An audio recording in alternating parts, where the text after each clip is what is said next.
Good evening. I'm Alan Price, Director of the John F. Kennedy Presidential Library and Museum, and on behalf of all my library and foundation colleagues, I'm delighted to welcome all of you who are watching this evening's program online, as well as those of you who are here with us tonight in person. I'd like to acknowledge the generous support of our underwriters of the Kennedy Library Forums, lead sponsors Bank of America and the Lowell Institute, as well as the Mass Cultural Council and our media sponsor, the Boston Globe. We thank you in advance for silencing your cell phones. Exactly. We look forward to a robust question and answer period this evening. You'll see full instructions on screen for submitting your questions via email or comments on our YouTube page during the program. And when the Q&A begins, we'll invite those of you who are joining us here in person to proceed to the microphones in the aisles to ask your questions. We're so grateful to have the opportunity to explore key issues in advance of the 2024 elections with our distinguished guests this evening.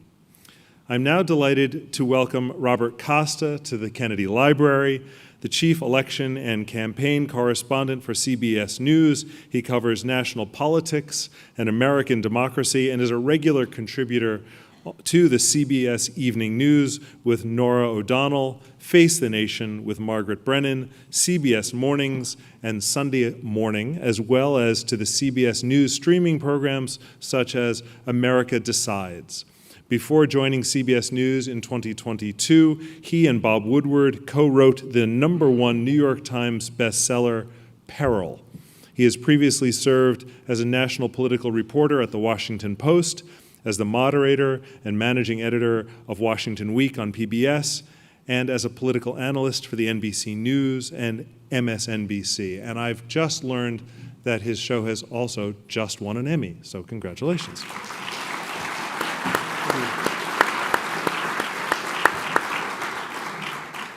It is also a pleasure to welcome back and see again David Gergen back to the library, a leader in the public arena for more than half a century. He has served as a White House advisor to 4 U.S. presidents of both parties, Nixon, Ford, Reagan, and Clinton.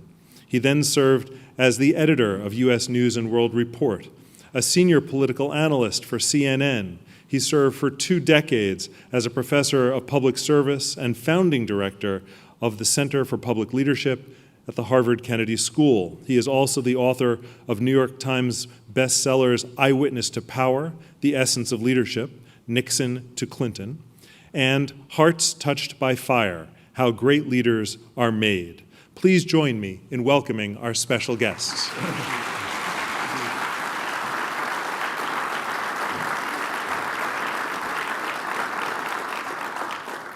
Good evening. Good evening. You may think, looking up here, this is actually a generational conversation. I mean, here's the young guy. He's the rising star. And, you know, it wasn't just that he won an Emmy. There were 4 altogether, looking across CBS, they got 4 Emmys. 3 were for the other news programs. 1 was for the Sunday program. And Mr. Costa brought it home. He and I had a chance to visit and spend time together. I was a focus of one of his reports on a Sunday. And I must tell you, I came away extremely impressed by his objectivity, his curiosity, his professionalism. And you could see from his many different successes already that he's an important figure and a growing important figure in our national life. So it's good to be with you, Bob. Well, I just wanted to add something to that story. It's a real honor to be here at the Kennedy Library. I'm such a admirer of President Kennedy and his legacy, and such an admirer of you, David. And Sunday Morning did just win the Emmy Award for Best Program, Recorded News Program. And when I was starting at CBS, I was dying to get part of Sunday Morning. If you watch it on Sunday mornings, I think one of the great shows on television, hosted by Jane Pauley. And the way at CBS works, you have to kind of search around for your opportunities when you enter one of these big networks. And so Sunday Morning they were interested in working with me, but nothing was clicking. And then I heard that David was coming out with Hearts Touched by Fire. I said, that's a great book. to write about, to read and to talk about, because I loved his book, Eyewitness to Power, reading it as a young man, because it brings you right into the room of the presidency and American power. And the first piece I ever did for CBS Sunday Morning was that conversation with David Gergen, and now last week it won the Emmy Award for the Sunday morning program. So I credit David for that. Well, just inevitably, I do must tell you that while he was getting all these awards, I turned 80. And life changes at 80. A friend of mine told me, some time ago when I was going in, I was told, you got to remember that 60, we now believe 60 is the old 50. And we believe that 70 is the old 60. But 80 is still 80. So please understand that. We were advertised as coming here to talk about politics, and we are going to talk about politics. But we don't want to cut directly to the chase on 2024 elections. There are so many important things going to happen in this country and in this world between here and the November elections in 2024. We'd rather start with those. And nothing more important at the moment for Americans who are growing impatience on this question, and that is the war that is expanding in Gaza. And how do you think, Bob? You're close to the pulse on this. How do you think this is going for the president? How is it going for the country? It is the question right now.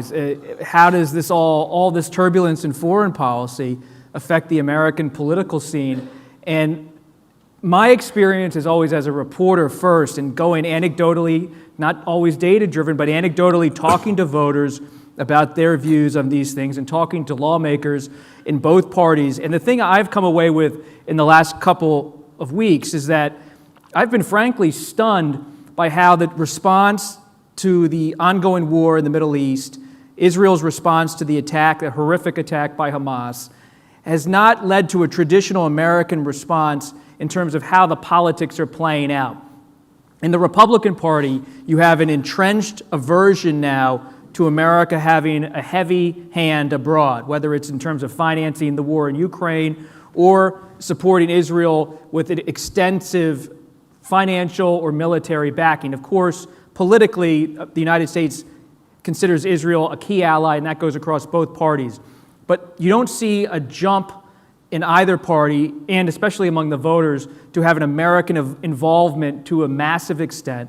You see inside the Democratic Party strains about how to handle Palestine, especially in the progressive wing of the party.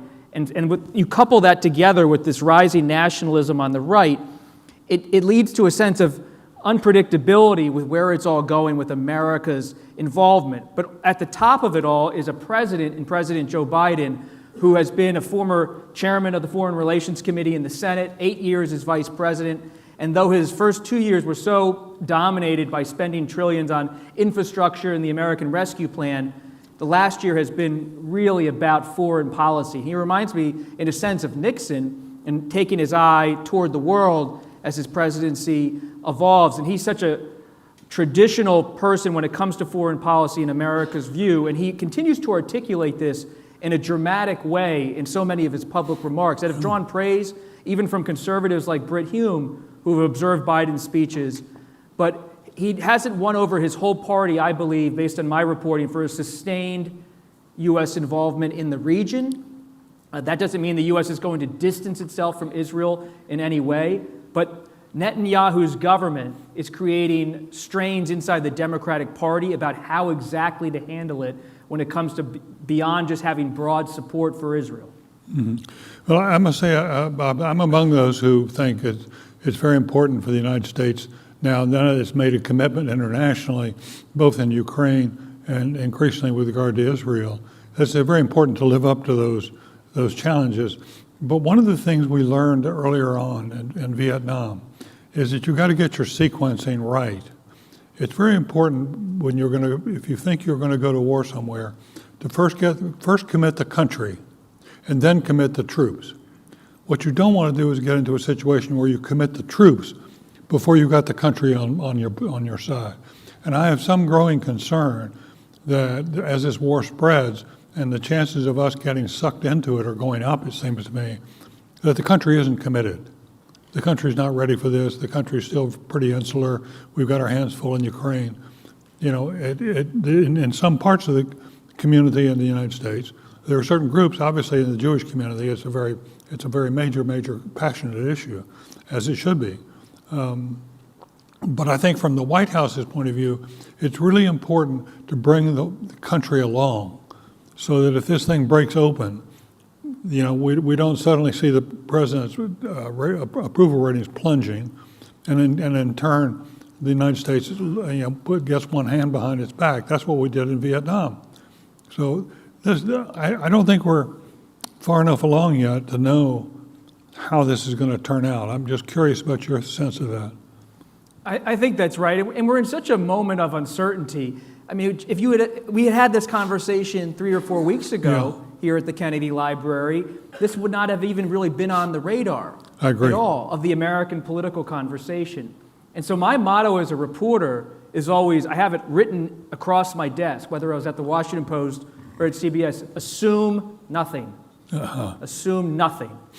Because we do not know what's going to happen. And of course that sounds obvious, but so often our political coverage is driven by assumptions that this is going to be an election about Trump or an election about the economy, and suddenly it seems like it could be an election about foreign policy. It could be. And it's not exactly that yet. I think the challenge for President Biden is, having reported on him deeply with Bob Woodward for Peril and spent a lot of time covering his presidency and interviewing Vice President Harris and others, is that he has the Democratic Party really in a strong way behind him, especially in Congress. There are, of course, scattered criticisms across the country, real concerns and some good faith concerns about his age in different aspects of the Democratic Party. But he is someone who comes from a position where he believes the presidency can drive policy and foreign policy, but because of his political style, he's not out there, to your point, having rallies to underscore his message on foreign policy. And for President Biden, having covered him since I started in journalism, he has not fully adjusted to the populist age in which we live. And he has done some things that are more about non-traditional media and trying to do social media to get his message out there with younger voters in different constituencies. But he still largely is someone who goes by the norms of politics, how it was played in the 1990s and the early 2000s. And because of that, he's not always countering, in his administration, they're not countering all of the different sporadic messages that are out there about whether it's Palestine and Israel or what's going on with Ukraine. And it leads to kind of this rise of conspiratorial thinking, criticism that really presents the president with some challenges, because I'm always taken aback by the strong opinions I encounter on the campaign trail that people have about a lot of these issues. The president has got a bill he's putting forward to spend $108 billion on Ukraine and on the Gaza issue, and as well as a couple of other things. That's a lot of money. And the Republicans have shown some increasing wariness, if not opposition, to the money for Ukraine. Can the president get a bill, anything like the $108 billion? It's a great question. It's a little inside baseball, but I think if you were going to watch anything, if you were sitting with me in the newsroom at CBS, I said, the one thing to watch right now is the $100 billion supplemental request from President Biden, which combines Ukraine funding and Israel funding and some other things, but that's generally what's in it. President Biden wants this funding to be combined as part of this one wholesale $100 billion package, because he believes for his own foreign policy, these must be passed together so American foreign policy can continue on one track and not have everything negotiated on Ukraine be different than what's negotiated on Israel funding. And to be able to do this, President Biden is going to need buy-in from congressional Republicans. Over the weekend, you might have noticed that Senate Minority Leader Mitch McConnell was on Face the Nation and other Sunday shows. He rarely goes on the shows on Sunday anymore, but why did he go on this Sunday? Because he wanted to help sell President Biden's plan for the $100 billion. Because McConnell is aligned with Biden on foreign policy in terms of the broad strokes of the issue. He wants to see Ukraine funding continue. He wants to see the money there for Israel. So you saw McConnell pushing the Biden line, essentially, on the Sunday shows. And it was a message to House Republicans, essentially, to get your act together. There's not a Speaker of the House at this moment. And whether it's Tom Emmer of Minnesota, the majority whip who ends up winning the gavel, or someone else in the coming days, the biggest challenge they have is this $100 billion supplemental. If they force President Biden to cut it in half and to do Israel separate from Ukraine, you're going to have a crisis potentially in American foreign policy where Ukraine won't have sustained support anymore. Israel will have support, but it will lead to President Biden having to try to reassure the world that America is with them on Ukraine, even if Congress, especially House Republicans, are not. And that could diminish President Biden's ability to take the reins on Ukraine in the coming months. And so a lot's going to depend on who wins the speakership. And the person who wins the speakership has to ask themselves immediately, what's more important, sustaining the speakership for themselves or keeping the government funded when it comes up in about a month and getting this supplemental through? Because it might be an either-or question for whoever wins. That's a tall order.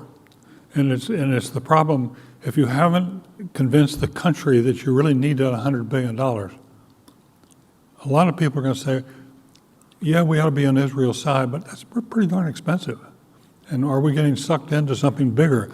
And I think he's got the country behind him. The diplomacy is good, but to be effective as a diplomat, you've got to have people believing in what you're willing to do, whether you have a club in the closet or doing other things. And I do think that I think I'm glad to see that you're putting a focus on it, because I do think it's critical. If he were to lose, if the new speaker were to lose, and the $100 billion goes down, that's going to be a real blow for the White House, because the opposition or the Hamas might say, well, let's just stretch this out for a few months. Let's just keep it going and going and going, and these guys will tire. Look what they've done in Ukraine. They were already splitting apart on Ukraine. They'll do that eventually if we just hang in there and keep fighting some and just keep it going. There's a real danger that could happen. And I think about your book, Eyewitness to Power, because I often think about this not as just political coverage. It's covering power in Washington. Yeah. And to think about this moment, I often think back to a moment in my own life. In 2011, I went to Pella, Iowa. This is a long time ago. I was just starting out to cover a Sarah Palin film documentary that was coming out, because she might run for president, I was told, in 2012. So I went out to Pella, Iowa, to meet this film director for this Sarah Palin documentary. And I'm supposed to meet this director at 2 o'clock before the premiere. We go to a coffee shop. I go to the coffee shop. It's 2 o'clock. Nobody's there. I'm sitting there in the coffee shop, and I see a barista, someone who looks like they're having a tough time, maybe homeless, a college student. And I sit down, and I'm waiting for this director to show up. 2 o'clock, 2:15, 2:20, 2:30. Finally, I call the director of this Sarah Palin film that no one else seems to be covering at the time. And I say, it's Bob Costa. I'm here to interview you. Where are you? You're half an hour late. He says, I'm here. I've been waiting for you for half an hour. Mm-hmm. And I said, well, no one else is here. The homeless man stands up and says, I'm here. My name's Steve Bannon. Oh, great. And I will never forget, for the rest of my life, that in 2011, I sat down for coffee for a man who looked like Santa Claus in fatigues. And he told me in 2011 that the future of this country was populism and nationalism. And I said, what? Because I said, those are words out of Charles Lindbergh in the 1930s. No one uses those words anymore. He goes, no. And I thought this guy was a crazy director from LA. Nobody, a total nobody at the time. Wasn't even running Breitbart. He was just a film director, right-winger. And he said, the future of this country is populism and nationalism because the establishment, the elites, broke the middle class, and it's going to lead to the rise of nationalism in this country. And if you go back and read my interview with Stephen K. Bannon in 2011, he's talking about populism and nationalism as he promotes the Sarah Palin film that he directed. And why does that matter right now? Because over a decade later, this figure haunts the American political scene. People think Donald Trump, the former president, is leaning into this speaker's race. He's not. Donald Trump, I know where Donald Trump is. I spent the last 2 weeks sitting 10 feet behind him in court in New York. watching him whisper to his lawyers and shout as the judges say, please have the defendant be quiet. At 8:30 tonight, after this discussion, I'm going straight to New York to sit behind Trump tomorrow in court, because Michael Cohen's going to be testifying in this civil trial. Donald Trump is preoccupied. Know who's not preoccupied? Steve Bannon. The Bannon wing of the Republican Party is hovering over American foreign policy. It's hovering over the speaker's race. And he's advocating day in, day out, along with his top right-hand guy in Congress, Matt Gaetz. How did this happen? Who's closer to Steve Bannon than anyone? Matt Gaetz. Who's on Steve Bannon's show all the time? Matt Gaetz. And they are pushing this radicalization of the Republican Party and hardline tactics. And on Ukraine, for example, they're saying not one more cent. Not one more cent. And if you're President Biden, and his advisors have told me behind the scenes, they want, in a sense, to ignore this because they think it's a clown show. But it's not a clown show when they're taking out the Speaker of the House. Yeah. Tom Friedman, I think, is the best print journalist in the country on questions relating to the Middle East. He won 2 Pulitzer Prizes earlier on, and he's remained very engaged on the Israeli question. He is scared to death about what's happening right now. And he's written 2 columns. The last column was just 2 or 3 days ago, saying Israel is about to make a huge mistake, and that is to go into Gaza with tanks and people on the ground going into the tunnels and that sort of thing, where it's going to get very messy, very bloody. Hostages may be pushed aside. Hostages may pay the price. And, you know, basically Tom is arguing what some in the administration are arguing, that is there ought to be some sort of continuing delay in order to try to get a variety of things done before any conflict takes place. Do you sense that in the press itself there's any feeling that this is a huge mistake, as Tom argues? If Netanyahu does that, if it's a huge mistake? Yeah. Well, it's not. Well, if the United, if Netanyahu goes all out. Well, there's a sense among Middle Eastern veteran reporters of the Middle East that Netanyahu's government very well might take an aggressive tactic like that, and it's going to lead very predictably to the Biden administration being confronted with the claim from critics of Netanyahu and others that if they're endorsing Netanyahu in Israel, that they're somehow tied or linked to what's going to be happening in Gaza. Let's hope that doesn't happen. But for President Biden, everything he said in the last 48 hours has been about trying to talk down that kind of approach by the Israeli government while also showing total solidarity with the Israelis. It's hard to do both. But I think President Biden believes with all of his experience, he can handle it. And when I heard when he was in Rehoboth, Delaware this weekend working, and he was talking to the Israelis and talking to the Pope as well and others, it was about trying to find that balance of let Israel, in his view, respond to Hamas, contain Hamas, do everything it needs to secure the safety and security of its people without wading into a territory in terms of strategy that would make it harder for the Americans and President Biden to stand in this total solidarity with them, which they are. Mm-hmm. And President Biden, I'm told, believes he can find that balance, but it is going to be tested. And the way it's going to be tested is not necessarily by Republicans and Trump. You look at Senator Bernie Sanders and others on the left of the Democratic Party. The new line from that wing of the party is ceasefire, ceasefire. Right. And they want to see that very soon. That's not going to happen. The administration can't stop in midstream here now. I mean, having committed that we're going to dismantle Hamas, you suddenly call a ceasefire and go get pressure to go to the table. I understand where the sentiment is, but I think that's one of the dilemmas facing Biden. And it's a political dilemma as well, because he's not. Robert F. Kennedy Jr. is now running as an independent. There might be a few people who enter the race late against President Biden. We'll see in the coming weeks. Probably some lower profile people. But President Biden needs Democratic turnout more than anything else. What hurt Secretary Clinton in 2016? I covered that campaign day in, day out. It wasn't that Trump won over Democrats. is that Trump convinced some Democrats to stay home. And that's what President Biden can't have happen. And so, as much as he's with Israel fully politically and on policy at this moment, he's watching the Democratic Party to make sure he doesn't lose that entire progressive wing that has a different worldview than him on some of this. Do you think that the war in Gaza has also changed our perception of Trump? He seems to somehow a diminished figure. He's not as important today as he was before this all happened.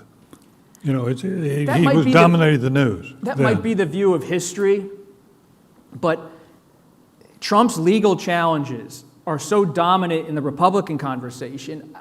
Every time I call advisors to Trump's rivals, I feel like the first thing I hear from each of them is a scream. They're so angry.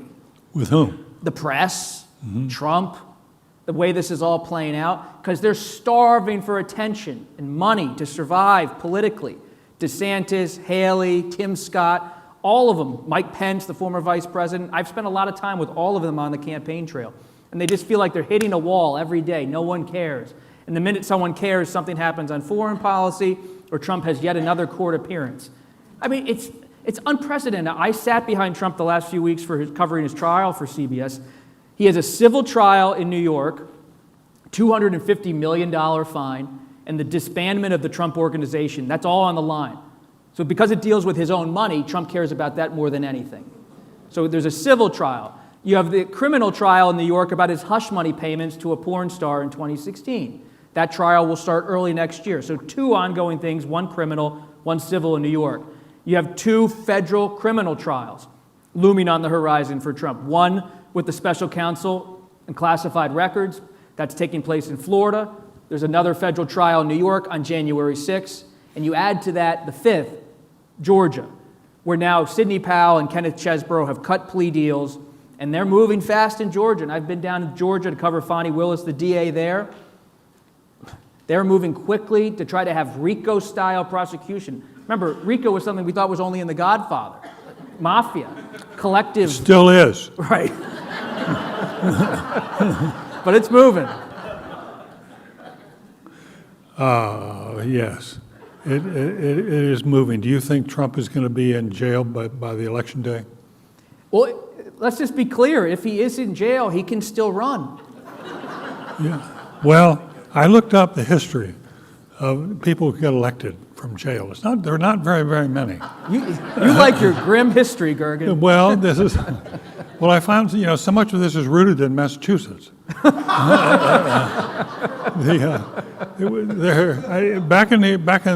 just be brief story. Back in 1914, Honey Fitz as they like to call him, who was the grandfather of John F. Kennedy. Honey Fitz was the mayor of Boston. And Michael Curley, ran against him. And it looked like Honey Fitz was going to take it, but Curley got information about a woman that Fitzgerald had been seeing privately, who was a cigarette girl in a gambling hall. Her name was Toodles. Her name literally was Toodles Raymond.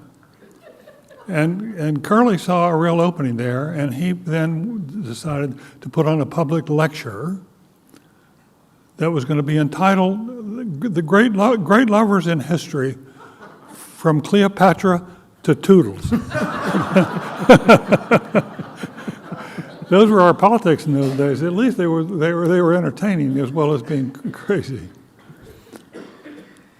He could be in prison. I mean, he's going to appeal if he's convicted in all of these cases. And the thing is, when you talk to the Trump advisors, they believe everything that happens to him on the legal front.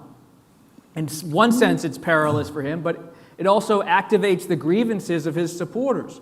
And he was struggling earlier in 2023 when he was trying to get his campaign off the ground. He actually launched his campaign back in 2022, but to really kickstart it, because there wasn't that attention. He did seem diminished to even some Republican voters.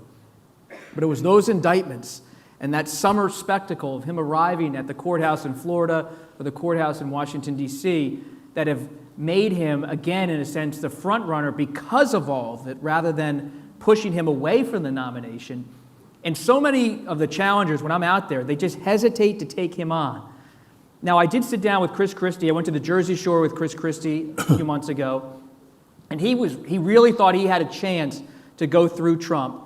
But when Trump doesn't show up at the debates, you don't have political oxygen to have that moment on stage with Trump. So even Christie has not gotten the traction he's wanted. He's banking everything on New Hampshire to try to use the John McCain model of town halls and really get a spirited grassroots run there. But it's tough because I think Trump, as a former incumbent running for president, is so unusual historically. Can you imagine Jimmy Carter in 1984 saying, "It's my time again"? Mm-hmm. It's almost inconceivable. Mondale's the nominee, but Carter went back to Plains and was doing community work and being a civic leader. Can you imagine George H.W. Bush in 1996 saying, "I want to run again"? No, it was Bob Dole's moment. The people move on. Presidents move on, not Trump.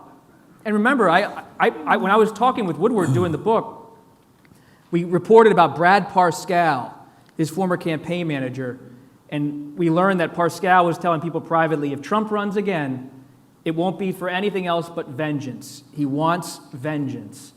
And I said, let's put that on the back cover of the book, because that sums up everything. Trump wants vengeance. I mean, I've covered Trump for so long. I first met Trump in 2011, and I remember it's a hot, strange person. Every politician I've ever met, to a T, I'm talking 999 out of 1,000. When I meet a politician, what happens? I can predict you how everything happens. I say, "Sir or Madam, Robert Costa with X organization, can we sit down, have a cup of coffee, get to know each other?" "Sure. Here's my assistant. Here's my chief of staff." There's always a construct around these principles, as they call them. David knows that more than anyone as someone who's been at the highest levels of the presidential power in the country. Donald Trump, when I asked him to get together, he gave me his cell phone number and his home number. Now, that doesn't make him a saint. He's clever. He understands that reporters need access and information. And I thought at first, I observed Trump backstage at the Conservative Political Action Conference in Washington, and I said to myself, this guy never stops talking. He's going to be a great source, because all he does is talk about other people and gossip. And so it initially started as just someone I thought could have some good information on Republicans. But he has the thinnest skin in the world, but he has an ability unlike anyone else I've covered in American politics. And I've covered President Obama, President Clinton, these amazing political athletes who are truly at the top of their game. But Trump's ability to soldier through political pain is unlike anything else I've ever seen. That doesn't mean he's not narcissistic to the nth degree and thin-skinned. He is. But so many politicians, whether they admit to it or not, are rattled by major seismic events and controversies. And Trump, as he once told me, I remember I called Trump the day after Access Hollywood broke, and I had the first interview with Trump after Access Hollywood. And I said to him, everyone wants you to quit the race. And you know what he said to me? He said, "Costa, you don't understand me, you don't understand life." And I said, "What?" He goes, "You don't understand me, nobody understands me." He said, "This is nothing to me, nothing. This is nothing." And I put that in the Washington Post. You can go look. "Costa, you don't understand life." My editor said, "Are you sure you want this in there?" I said, "Put it in." And because he will barrel through anything. He learned from his father. It doesn't matter if it's good or bad, carry on. And that's what he's doing now. And to a point where the democracy of this country is being tested by the day. Do you think we're finally seeing some crumbling of his support during this period where the focus is on the war and where we go from here? Or do you think he's riding it right through? I don't think he's going to ride it right through. I think you have to keep an eye now on Governor Ron DeSantis of Florida. Maybe you hate him, maybe you like him, that doesn't matter, but keep an eye on him because he's the only military veteran running in the race. Does he use this moment at all? And he's a strong supporter of Israel. He's been over to meet with the Israeli ambassador. He's been to Israel. Does DeSantis finally have a moment where he can readjust his campaign and start to catch up to Trump? He has an enormous amount of money left with his super PAC, and money matters in presidential politics. DeSantis, to me, is best positioned, but almost right behind him would be former Ambassador Nikki Haley because of her foreign policy experience. She's going right there saying, I'm ready to go at Trump. I'm ready to be with Israel. And that's why the thing you're watching now in the Republican presidential race, DeSantis isn't attacking Trump, he's attacking Haley because he sees her as the real threat. Do you think he wants to be vice president? DeSantis? Yeah. I don't know if Trump would pick him. Trump, every day, including about 2 hours ago, issues a press statement mocking Ron DeSantis. Yeah. Now, maybe if Gergen gets to Trump and does a power play, and they can bring DeSantis and Trump together, not that you would, but you would be the kind of person who could make that happen. Has Haley got a real possibility? I think Haley's a real possibility. I think Senator Tim Scott's a real possibility. I wouldn't count out the guy I just wrote a piece for the Washington Post about, Governor Glenn Youngkin of Virginia. If Virginia Republicans win the legislature on November 7th, some donors want Youngkin to run for president. They want him to jump into the race late. It's very hard. Logistically, the ballot deadlines are in December. Yeah. But Youngkin, I think, is someone who, he is a favorite of traditional Republicans, but he hasn't alienated the Trump wing. Who did he campaign for in 2022? Carrie Lake, an election denier. So Youngkin, I think, is a dark horse for VP. Even though the inclination in the Trump world is to go with a woman or a person of color, or both, I wouldn't rule out Youngkin or another more governor type. So you would have Youngkin and Haley and DeSantis still in the and Tim Scott. And Tim Scott. Mm-hmm. Not Mike Pence. He's not going to get another run. Why is that? Why didn't this work?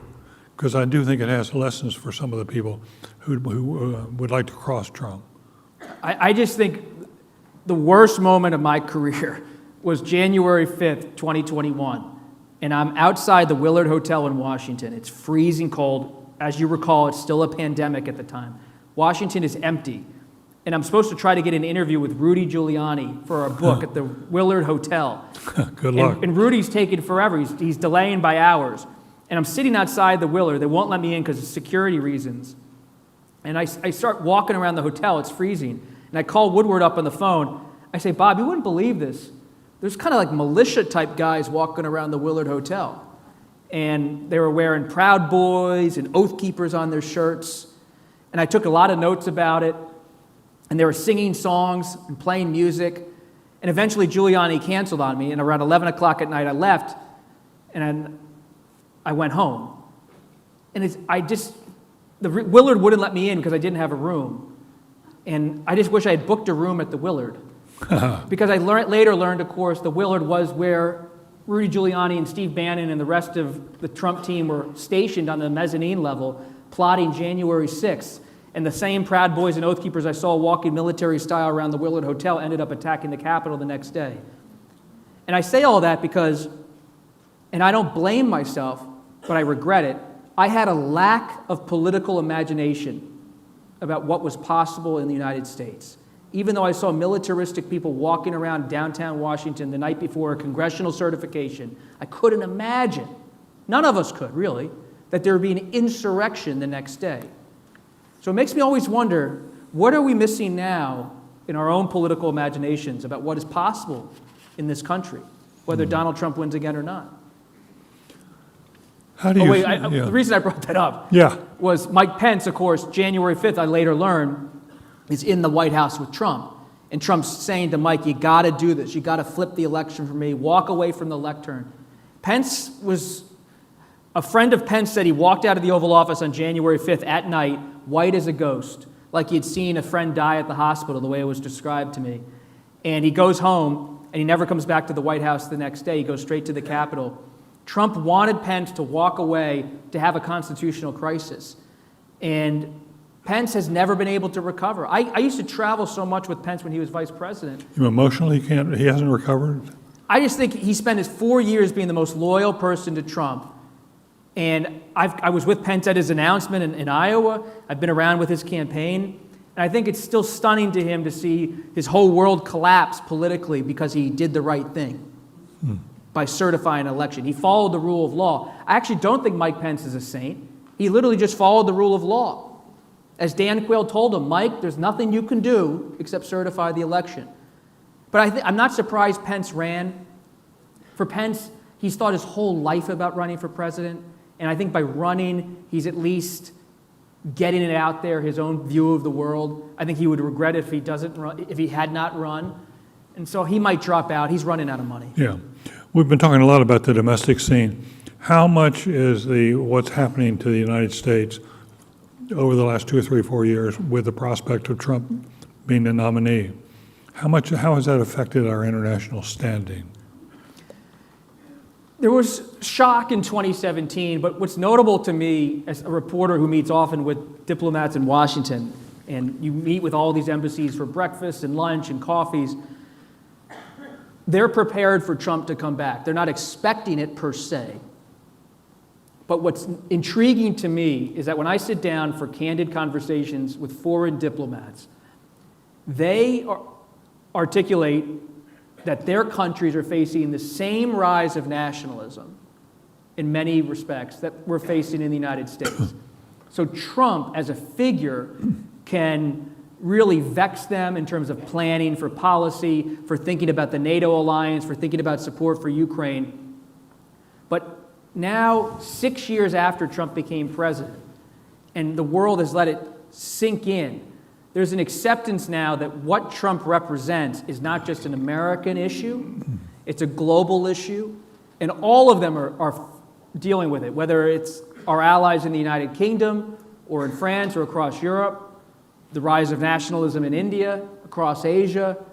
There's a sense after globalization, the way it's been put to me by multiple ambassadors privately and diplomats, is that what they didn't predict was that the rise of globalization and then the '08 crash would lead to this convulsion in global politics, whether it's Brexit or Trump or the current strains of nationalism that are constantly now challenging the democratic norms and policy norms of all of these countries that have been mostly allied for the past 50 years.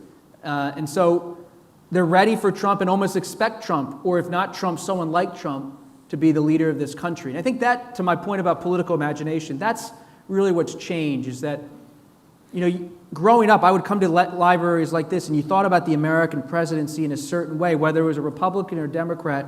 They followed a certain playbook about America's role in the world, especially after World War II. And we've just seen the rapid erosion of that in the past 6 or 7 years that's very real, not just here, but abroad. Is it imaginable that a country that goes to war could elect Donald Trump? Is it really? It's almost unimaginable to me. It's very possible. You look at the polling. The polling shows President Biden vulnerable. That's not my opinion. And there's concern about his age. Bidenomics as an economic idea has, in a way, been used against Biden, weaponized against the president by those who are citing inflation numbers. But I'd also think about two of the most important campaigns. It's not just about Trump. What else is possible in the United States? And I constantly hammer this, whether it's to my friends at the Washington Post, who I work with from time to time, or my colleagues at CBS. We focus so much on the right and what's possible. In 2014, I was on the Bill Maher show on HBO with a then unknown senator from Vermont named Bernie Sanders. He was so unknown at the time that he was not the newsmaker guest. He was a panelist with Robert Costa. That means you're not doing well in your career. You want to be the newsmaker, not the guy with the reporter on the panel. And during this panel, you can go look at this on YouTube, Bill Maher says to Sanders in 2014, when Sanders is 70 years old, he says, "Sanders, you could never run, you could never win, you're too old, it's going to be Hillary." And I said, "You know what, Senator? I think you could run and you could win. Why not? That's ageist to say you couldn't run and win at 70 years old." And after the show, I get a hand on my shoulder, and I look up, and he goes, "I want to thank you so much for what you said on the show." And I said, "Who are you?" "Oh, Senator Sanders." He goes, "Let's get breakfast tomorrow." And I said, "Okay, sure." So we get breakfast at 8 a.m. the next day in Beverly Hills at L'Hermitage Hotel, where they put up the guests for Bill Maher. Sanders comes in 8:15 for our 8 o'clock breakfast, soaking wet. And I'm at the time, in my early 30s, I think to myself, or late 20s, I think to myself, is this a health event? And I said, "Senator, where were you?" He goes, "I was taking a walk around Rodeo Drive." I go, "How was it?" He goes, "It's everything that's wrong with America." And I go, "Who is this guy?" And he sits down with me for breakfast, and we're talking about his family and his parents being Holocaust survivors, and he goes, I am thinking about running for president. And I go, really? He goes, yeah. But I said, can I write about it? He goes, well, you can't say it's for me, but you can write about it. And so I go back to the Washington Post, and I say, I have a scoop. Bernie Sanders is thinking about running for president. They go, what, who? I said, Bernie Sanders. They said, the socialist from Vermont? I said, yes. I said, well, let me do a scoop for the Post. They said, we're not putting that in the Post. I said, please, let me put it in the Post. So I did do a story, which was the first story ever written about Bernie Sanders thinking about running for president. I also did the first story back in 2013 about Donald Trump running for president in 2016. Bernie Sanders has never forgotten that he took him seriously because so many on the left in the Democratic Party didn't take Sanders seriously. I was with Sanders when he announced, and I've been covering Sanders since. I just had him at UVA in front of 3,000 students. Sanders and Andrew Yang, who you might forget, but he ran last time. What did Andrew Yang, forget about Andrew Yang and his biography, what did he advocate as his policy? Universal basic income. What did Sanders advocate? Medicare for all. The future of this country, based on my travels as a reporter, is open to moving in the Trump direction again. A vaguely authoritarian, populist, nationalist government that may move even more to the extreme on issues like immigration and foreign policy. But because of inflation and the ravages of the global economy, there is a growing group of younger people and older people who want to see the state have an expanded role in American life in a way we haven't seen really since FDR. And we've seen a hint of it with President Biden's rescue plan of $1.7 trillion early on. Remember, Biden had his whole career as a kind of moderate Amtrak rider from Delaware. But on March 1st, 2021, his first month as president, what does he do? He brings all the Democrats into the Oval Office and he points up at the wall at FDR and says, that's where we're going. Why did Biden do that? Because Biden wanted to be a transformational president, and he saw what I saw on this campaign trail, that the working people of this country are desperate to see an expanded government provide them with security, especially economic security. So we could move in that direction if it reassures people that that's going to be the steady hand on the right. But I wouldn't rule out that Bernie Sanders and AOC, and look at John Fetterman from Pennsylvania, this kind of, if it's not by Sanders himself, that aspect of politics remains potent as ever. And I wouldn't ignore it as we have these discussions. Good. We're going to be going to the microphone here just momentarily. So if you have questions or so, you can line up soon. I don't know whether we ought to have people go ahead and line up, or is it better to let people? Yeah, maybe just start lining up over there. Okay, over there? Yeah, there's two fine. Microphones. Okay, so let me ask you about our president. Do you think that he is being strengthened in this war effort as commander-in-chief, or does he look like someone who's frail, who can barely, get through it? Could he potentially turn the whole election into a much more positive referendum on his successes, or is he doomed to this sort of bumping along at 38, 39, 40%? I don't think he's doomed at all. One of the things I can't stand about American journalism and news coverage is evaluating people based on looks and how they communicate. Now, you might do that. That's your prerogative. But so often we judge people based on how they look and sound. And it's such a mistake. Donald Trump, yes, I know he has the hair and the orange face. We know. But what was he saying? President Biden, yes, I know he's older. Yes, I know he spent a lifetime dealing with the stutter. But what does that tell us about him? Nothing. That's meaningless. I understand that some people build this and bake it into how they make political assessments. But President Biden is someone who has total command of what he wants to do on policy. I mean, you look at the Afghanistan decision, highly controversial.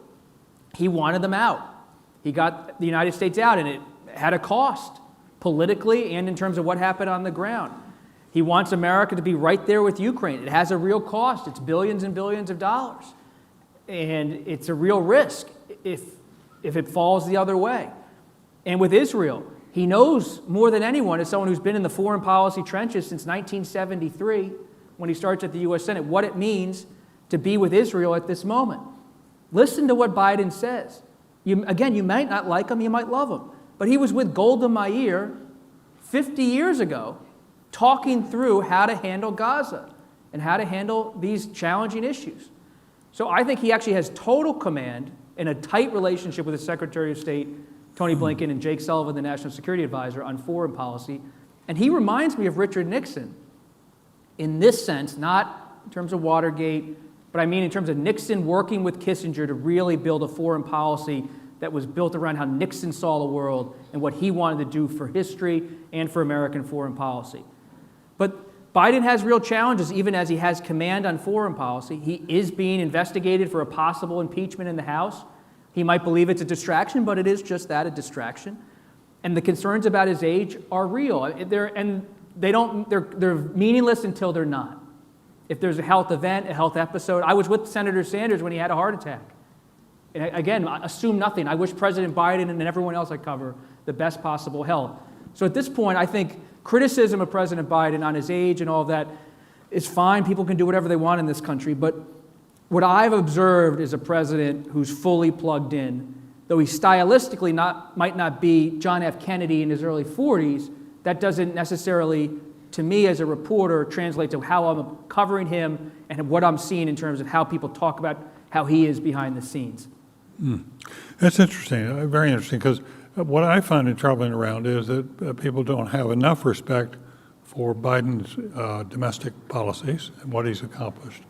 And, he's still looking for that. But on the other hand, people are very, very plugged into this question of his age and whether they think he's going to be up to the job. And it is a very complicated job. It's one of the most complicated jobs in the world and the most powerful job in the world. And if you mess up in this, a lot of people pay a price. And you told me months ago when we had our great conversation in Cambridge that maybe he should think about not running for re-election. Well, I've been for some time a champion of passing. The time has come to pass the torch. I really think it's important. We're about to mark the 60th anniversary of John F. Kennedy's assassination, coming this November. And it was so important to remember what Kennedy said in his inaugural address. It's time to pass the torch. And I'm not sure the next generation is ready to receive the torch. That's a somewhat different question. But in terms of trying to find and grow the next generation, it does seem to me that there's a certain responsibility that goes with the job of president, and that is to groom the people after you to be good presidents. And sometimes that works, and frequently it doesn't. Well, why don't we go to the floor? You're here, please, sir. I think we're going to need your voice up or the sound up. Yes, we can please. hear you. Alan, We can hear you. or somebody. Okay. I have two questions, and you've been talking about all the topics I expected, but my questions are on none of those, at least not directly. I have one substantive question and one process question. The substantive question is, as an American Jew with sort of moderate liberal points of view, very upset with what happened 2 weeks ago, et cetera, nevertheless concerned. They formed a unity government, but Gantz appears to be allowing Netanyahu to just treat that as a way that he can continue doing what he wants to do. The one person Israeli person who seems to be pushing a somewhat different line, and it's somebody who I, to be frank, didn't have any respect for until possibly now, is Ehud Barak, who's been on the talk shows clearly trying to make a case for a labor sort of traditional Israeli approach. Military background, talking about going in and undoing Hamas, but clearly trying to be more sensitive to the Palestinian issue and a two-state solution. And I'm wondering whether you have picked up anything on that. The process question I have is I came here expecting the typical interview that these interviews are when you have a journalist and a practitioner. And what we seem to have gotten is the opposite. I'm used to the journalist interviewing the practitioner. And it appears tonight that it's been the practitioner interviewing the journalist. And I was wondering if that was a purposeful approach or just serendipity. Thank you. Let's let David then take more of the questions. Well, let me just first of all say, Ehud Barak, I think, is in a moment in his life and his career when he can make a real difference. There is growing, as you well know better than I do, there is growing unrest in Israel about the Netanyahu regime. He has not yet apologized for the breakdown and intelligence that got him into this mess. A lot of people think he's just trying to stay out of jail. And I think Barak comes in, and I think he's trying to help. And Ehud Barak is very familiar with this country. He's been here a lot. He has a lot of friends. I've been among the people he sought out to sit down and talk. And he has a lot of good things to say for himself. The design here and the conversation, no, we're going to let it flow and let the conversation go where it might. Bob Costa brings an enormous important asset to this conversation, and that is he is there. He knows the people. He knows the details, and it makes him a much more credible figure. I'm having come through the process now and on the other side, I'm better at sort of seeing the structure of things and the dynamism of things than I am about the day-to-day. It's not that I'm necessarily wiser. I'm not at all arguing that, but I do think it's a different perspective. Please. Hi. Being indicted for a federal crime is different than being convicted of one. And looking at the timing, I'm thinking particularly of the January 6th federal case, which is the most important in my mind. It looks like Trump very well could be the primary winning candidate. When it comes to the Republican convention, do you think Republicans would go ahead and nominate as their candidate for president a convicted felon? There's something about that just seems uncomfortable for me. You're not alone. At the convention, if someone doesn't win on the first ballot, technically they can be free to go in whichever direction they want. But Trump's a movement politician. And the delegates I've met for Donald Trump are not the kind of delegates who might rethink going away from Trump on the second or third ballot. It's possible. And that's why there's been this boom lit for Youngkin, this discussion of maybe someone else could come in and be ready to win a few states and be ready at the convention to stand should there be another round of balloting. But unless something drastically changes, these Trump delegates are not going to be moved. And that's how the nomination is won, not in any other way. That's really interesting. Thanks. There's a new book out which I would recommend to you it goes to this issue, called The Tyranny of the Minority. The Tyranny of the Minority. And it's the degree to which a variety of different pressures now are we see this on the Speaker of the House saying, the people who are really influencing what goes on in the Speaker of the House is just tiny. I mean, this is going to be decided by like 12 to 15 people. You look at the Supreme Court. If you look at the conservatives who've been nominated to the Supreme Court, if you add up all the percentage that they have of the national vote is 40%. They're way below being a majority. And this is happening time and time again now, which I think contributes to this sense of volatility, because just a small number of people have an enormous amount of power. Please. Hi. So we have a very engaged online audience tonight, which is wonderful. So I'm going to ask a question that was submitted by an online viewer. And they asked, how can the mainstream media handle the lies by Trump and still be objective? Good question. Well, it's pretty easy. You call a lie a lie. You don't back away from calling it something that's false or misleading a lie. I think journalists have learned to just flatly state it when you can back it up very quickly with evidence to the contrary of a claim. I think that the challenge some journalists found early on was they didn't want to be seen as using the word lie, which has a charge to it. But ultimately, most journalists I know have fallen away from any kind of fear of using the word. Just tell the people the truth about what you know. The challenge we have with the word lie, though, is that we need to be able as journalists to fully explain in coherent terms why we are calling it a lie. Because the audience, we cannot assume, buys our decision or takes us as credible. This is not CBS News, Walter Cronkite 50 years ago.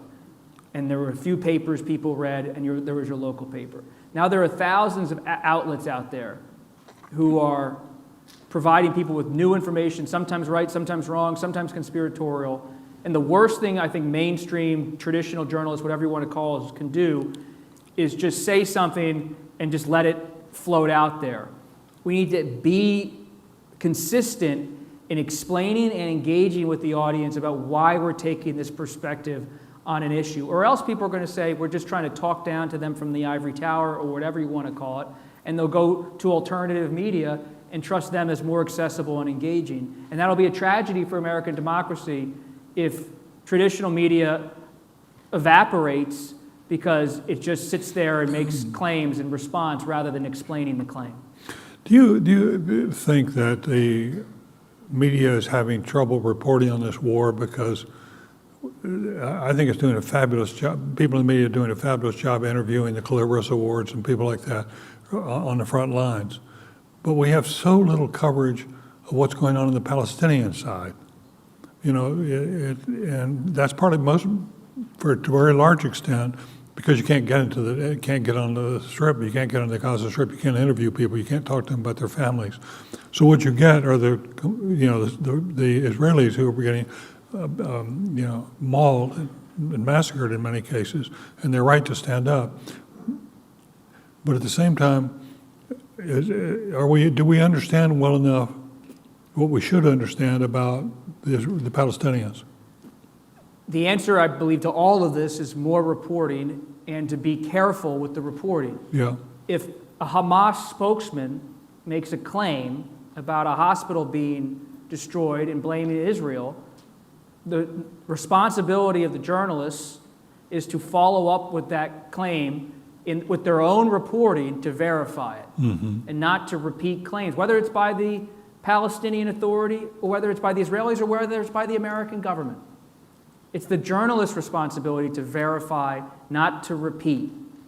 And I think that's what we call the fog of war. There's sometimes the rush in the fog of war to report quickly for competitive reasons, just because it seems like it's a heck of a story. And that, to me, is the danger for journalists in these times. Because if you rush it, your whole credibility could fall like a Jenga tower if you make a mistake. Because they say if they took the line of the terrorist or the government I don't trust and turned out to be false, how can I trust them on anything? Good points. Good points. Yes, sir. Gentlemen, first, thank you for being here. And I think we really should take a moment to note that 61 years ago, at this very hour, we were in the middle of the Cuban Missile Crisis, and a perfect example of how negotiations worked, basically to save the world. I'm not sure there are people on the stage, not this stage, the world stage, who have that capacity today, but that wasn't my question. I'm wondering, would the country need another Pearl Harbor to really decimate the neo-nationalists as it did with the Charles Lindbergh wing back in the late 30s, early 40s? Terrible thing to say, but I think that was the only thing that shook the country to its core, that our boundaries were not as safe as the neo-nationalists presumed they were. So we're in a difficult state. And one final thing about distractions. Well, I've been standing here for 5 minutes. My cell phone has buzzed about 6 times with 6 different issues coming across. Oh gosh, what have I missed? Yeah, nothing earth-shaking, but enough to say, okay, what's going on? And I'm not alone. I guess people maybe have a hard time focusing on what's really important. That's my question. Thank you. I think that quickly gets to your point about nationalism. January 6th was arguably, historically, Not like Pearl Harbor in the sense of it was a military attack, but it was an attack on the U.S. Capitol, it was an attack here in the United States. But you got all these alerts on your phone. The flurry of alerts on all these different investigations, trials, the January 6th investigations, the Watergate hearings were captivated the country. And I talked to Woodward about this a lot. I mean, people paid attention. They read every word of all the president's men. They watched the hearings. And the country was plugged in.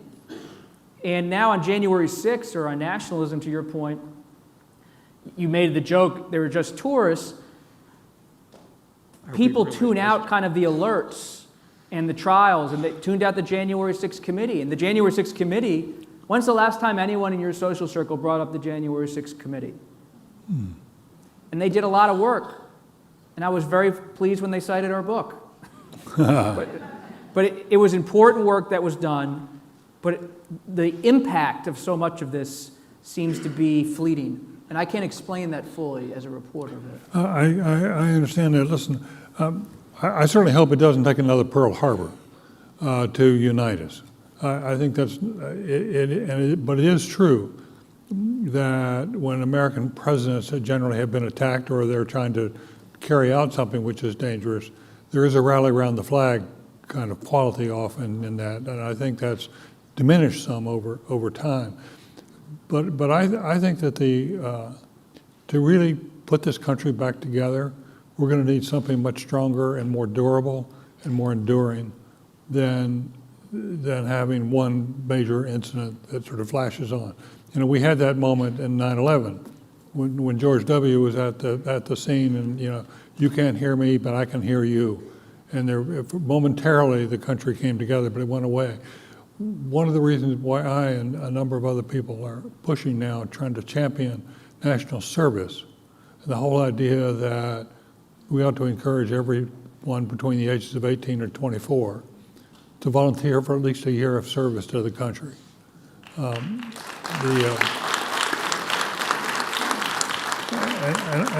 think that's doable. I think it's within range. There are several governors now who are getting engaged with the idea of national service. In particular, I would keep your eye on a fellow named Wes Moore, who is a new governor of Maryland, who had two goals in his inaugural address. One was to address child poverty, and the other was to bring national service to the scene. This is a guy who is charismatic. He's black. He got up on the wrong side of the tracks. He was in constant trouble with the police. He was handcuffed by the age of 12, and eventually his mom helped to turn him around by sending him to a military academy. And once he got turned around, he went great blazes. He went to Johns Hopkins as an undergraduate. He got a Rhodes Scholarship to go to Oxford. He came back here to run a private equity firm and found that didn't sing to him. He wanted to be in service. And he spent 6 or 7 years with the Robin Hood Foundation in New York, which is all about service. It's the biggest anti-poverty organization in New York. And he did one more thing that I think is really important, especially for a Democrat. He joined the 82nd Airborne, and he jumped. He put his life on the line for the country. And so this guy gets elected out of nowhere to run Maryland. If he can get this pulled off, I'm just telling you, you're going to see other people like him. There's a lot of hope. I think the important people who are going to change the country are either still in school or they're still young. Sure. Thank you. Excuse me. Thank you very much, gentlemen, for joining us tonight. I have a comment and a couple quick questions. Bob, years ago, about 2016, I read an article, I think it was by Madeleine Albright, who had just published a book called, I think, Beware of Fascism. And one of the comments was, when Steve Bannon was at Princeton, he wrote his thesis on Lenin. And part of the thesis was tearing down all of the organizations and relationships that the Russians had built at that time and rebuilt them in his own image. And that's exactly what Steve Bannon is doing and has done with Trump. That was his philosophy. Should we So it blame was a Princeton? reflection of everything that Bannon believed in. Should we blame Princeton? Pardon me? How much blame does Princeton deserve for those of us who didn't go there? I never cast blame on an academic institution, even though they deserve it in many cases. Two quick questions regarding voter turnout. Do you think that, and I know it seems like it's a decade ago, but do you think that the Roe versus Wade issue and the gun control issue will stimulate enough young voters to come out and push the Democratic Party over the line, number one?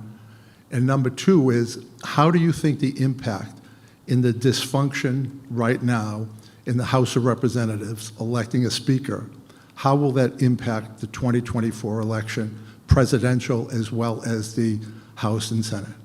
Thank you. How about I take abortion rights, you take the House question? Okay, yeah, I don't think there's, it could be negative, it certainly ain't positive.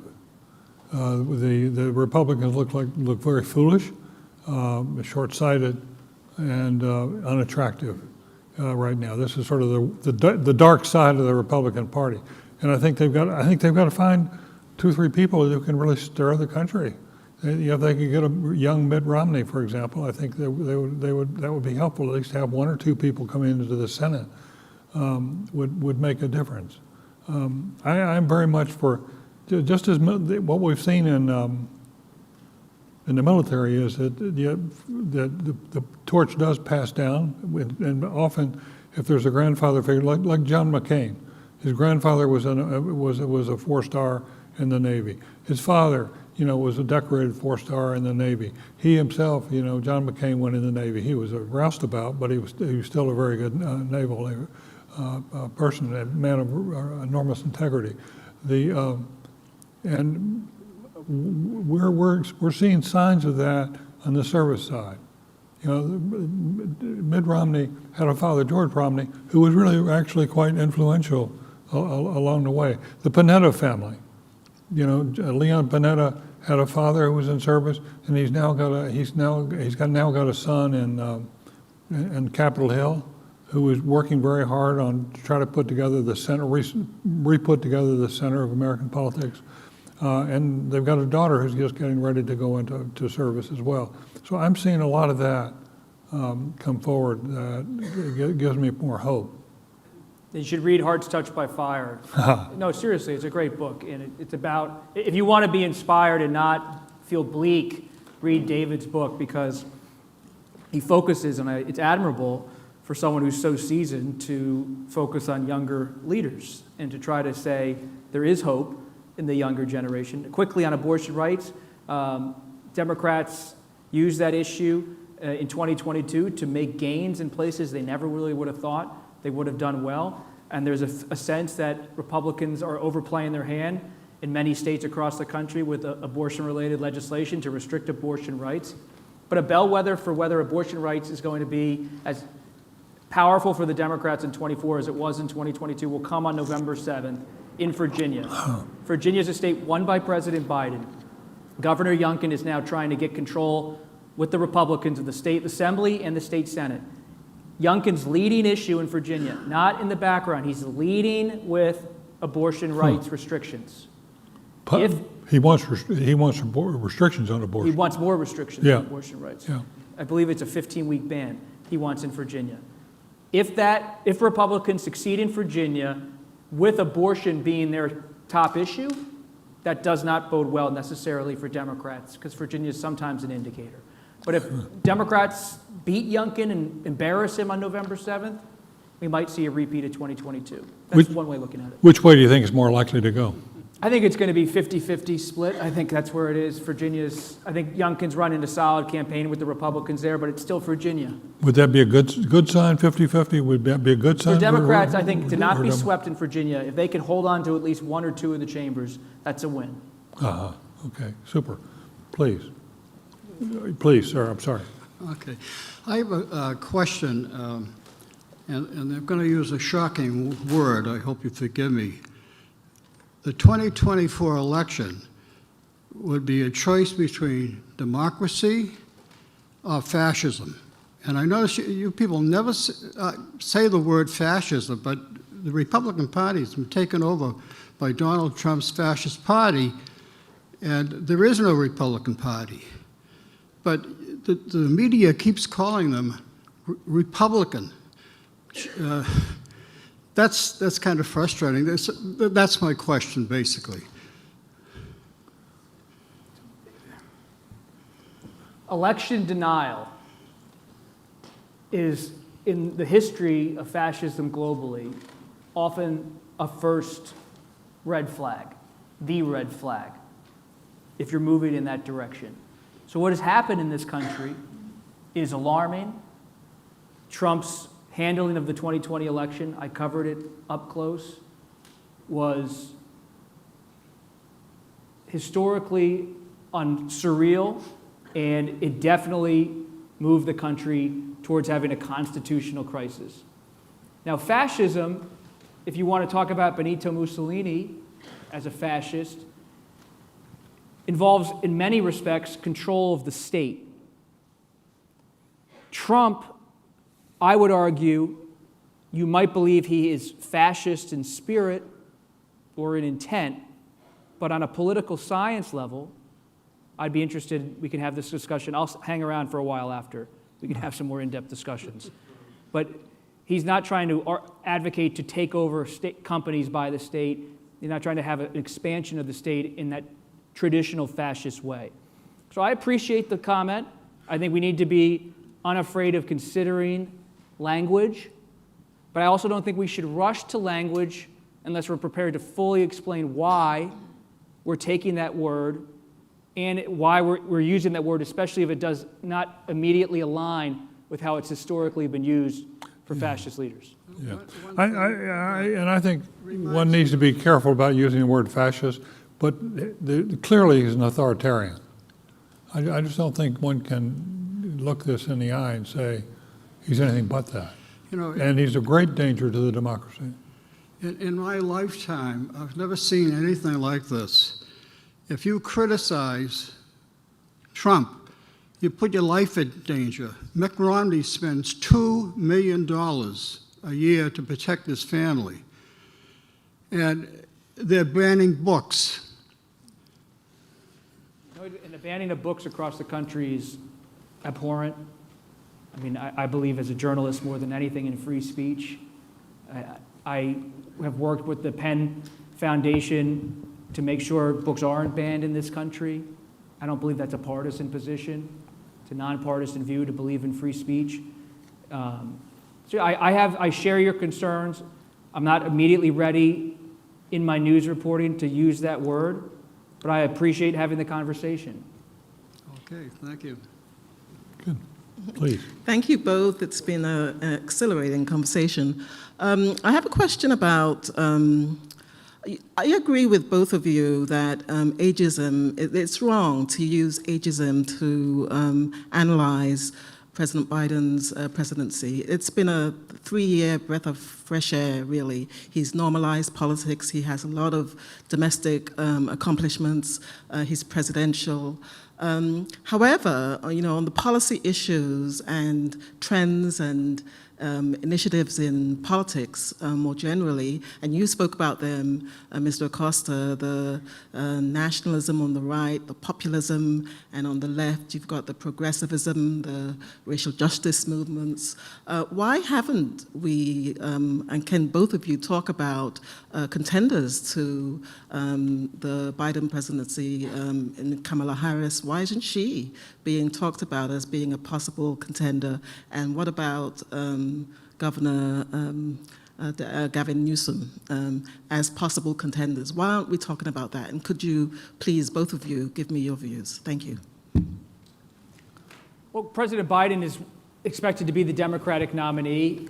Vice President Harris has been a loyal vice president. I've had the chance to get to know her as a senator and as vice president, and she is someone who has been a real link for President Biden with the left wing of the Democratic Party. She's been someone who's been more involved than ever in foreign policy in terms of going over to Europe to talk to Zelensky and others. So he's used his own vice presidency to inform how he treats Vice President Harris.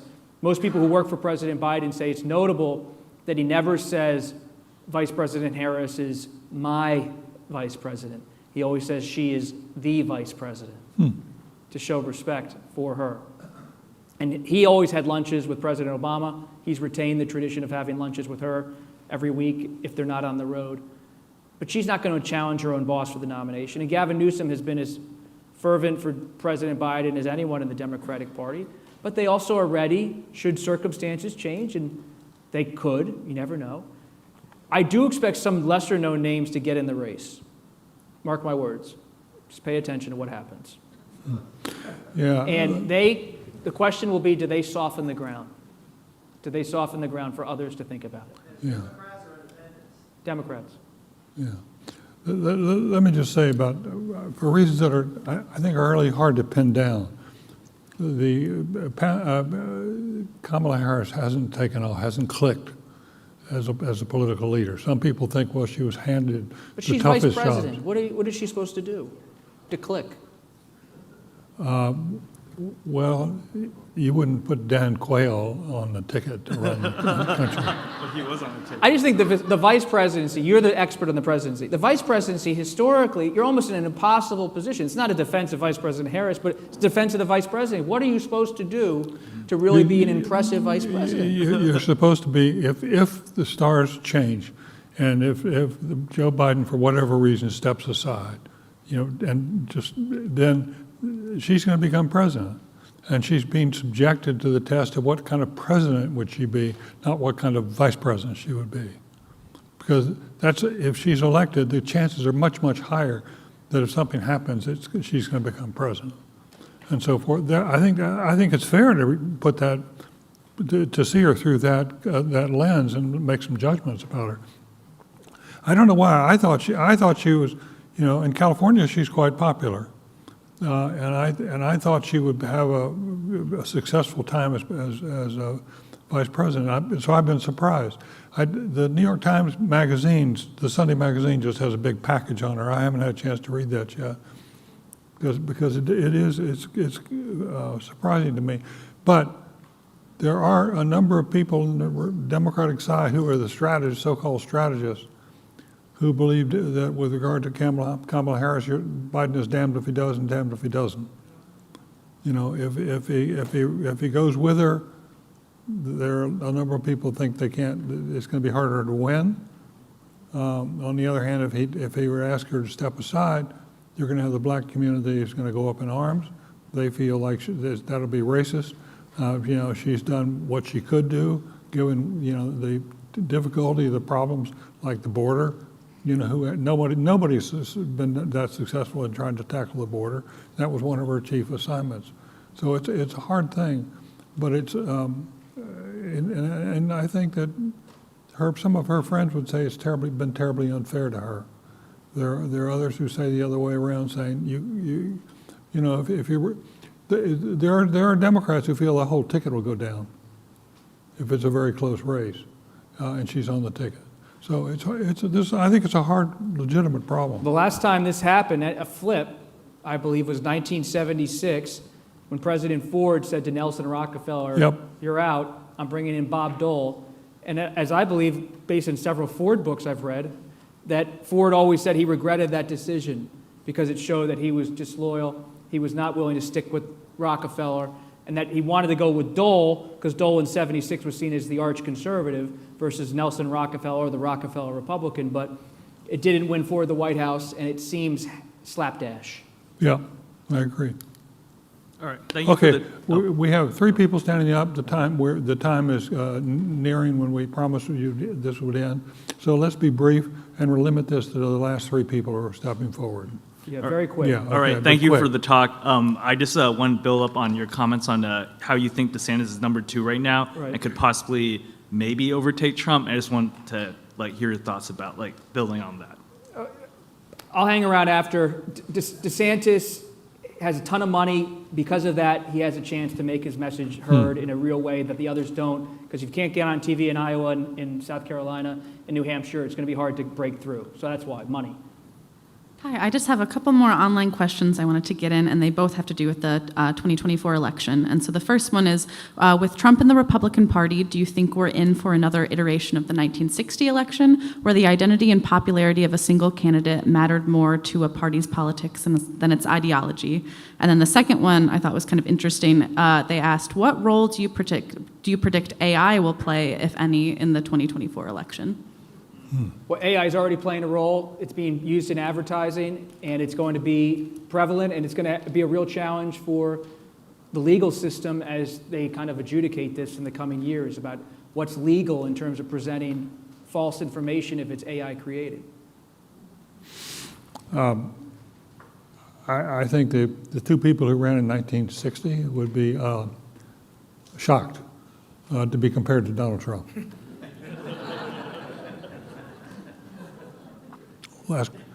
I have a question for you. So this was billed as the, I think, 2024 elections. Right. I think we haven't talked about 2024 municipal elections quite closely enough. I'm a political treasurer for city council and school committee candidates in our local Massachusetts elections. You are two national political heroes. What would you say to them, and what would you say to me? I make zero, and my candidates just run and hold signs. You're talking about their elections. Well, I just very quickly would say one of the tragedies since 2020 in the last 3 years in this country has been the clear rise across the country at the municipal level and the state level of election officials quitting their jobs because they just don't want to deal with the hell that comes with being an election official. So my advice to you and others would be, please stay in it. We need people who actually care about civic values to be in civic roles. And as tough as it is, and no one deserves to face threats or violence, if everyone starts quitting to be an election official or volunteer, then the system falls. The system's only as good as those who participate. Yeah. Let me just add a coda to that. And that is because we are so paralyzed at the national level, the quality of life and the quality of governance at the local level and the state level goes way up. This is where the decisions are made that really do affect the way people live day to day to day to day. And if there are a lot of inequities, as there still are in our society, they've got to be solved at the local level. And we can do that, but it does take a certain kind of cultural change. That, you know, the old saying goes, you know, that we all came in different ships, but now we're in the same boat together. And we have to move to that sense of community and sort of we're in this together. That's going to get us, get us through this. Is there somebody behind you too, or? No. Okay. Okay, is that it? I think that's it. Are you standing there waiting to make a point or ask a question? If I can ask a question, that would be wonderful. Well, I think people need to get going. Okay. Let's hang around after. You wrap it up. Yeah, I agree. You bet. Do stick around. This has been. I want to respect your time. Yeah. Thank you for coming out. And thank you very, very much. I wasn't sure we'd have a, small group. It's terrific. And we ought to thank the library for what they do. They really are an important part of the quality of life here in this city and this state. And all sorts of visitors come through Massachusetts because of the Kennedy Library. And we've got these anniversaries coming up. It's a good time to be thinking about Teddy Kennedy and Robert Kennedy and Jack Kennedy. And every time I go home from CBS News, I pass Arlington National Cemetery at night and see the flickering of the eternal flame. And President Kennedy continues to inspire. Yeah. It's been a real honor to be here at the Kennedy Library, especially with David Gergen. So thank you. Well, thank you. Thank you. Well done.